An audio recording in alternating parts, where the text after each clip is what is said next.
Congratulations, it's a boy. Or congratulations, it's a girl.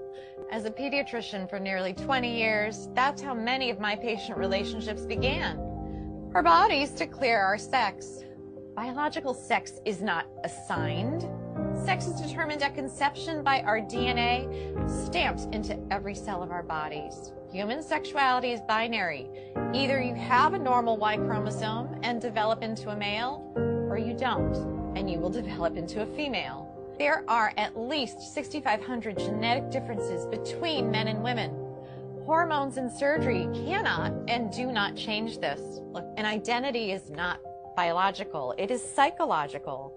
Identity has to do with thinking and feeling. Thoughts and feelings are not biologically hardwired.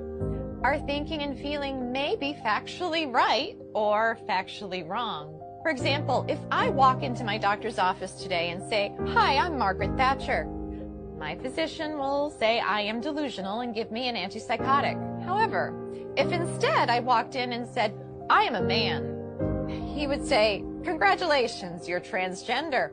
If I were to say, "Doctor, I am suicidal. I'm an amputee trapped in a normal body.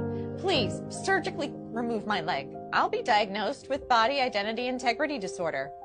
But if I walk up to that same doctor and say, "I'm a man, sign me up for a double mastectomy," my physician will. See, according to most mainstream medical organizations, if you want to cut off a healthy arm or a healthy leg, you're mentally ill. But if you want to cut off healthy breasts or a penis, you're transgender. Let's be clear, no one is born transgender. If gender identity were hardwired in the brain before birth, identical twins would have the same gender identity 100% of the time. They don't. I had one little boy, a patient we'll call Andy. Between the ages of 3 and 5, he increasingly played with girls and stereotypical girl toys and started saying he was a girl.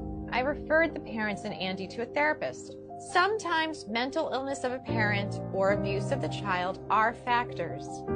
But more commonly, the child has misperceived family dynamics and internalized a false belief. In the middle of one session, Andy put down the toy truck and held on to the Barbie and said, "Mommy and Daddy, you don't love me when I'm a boy."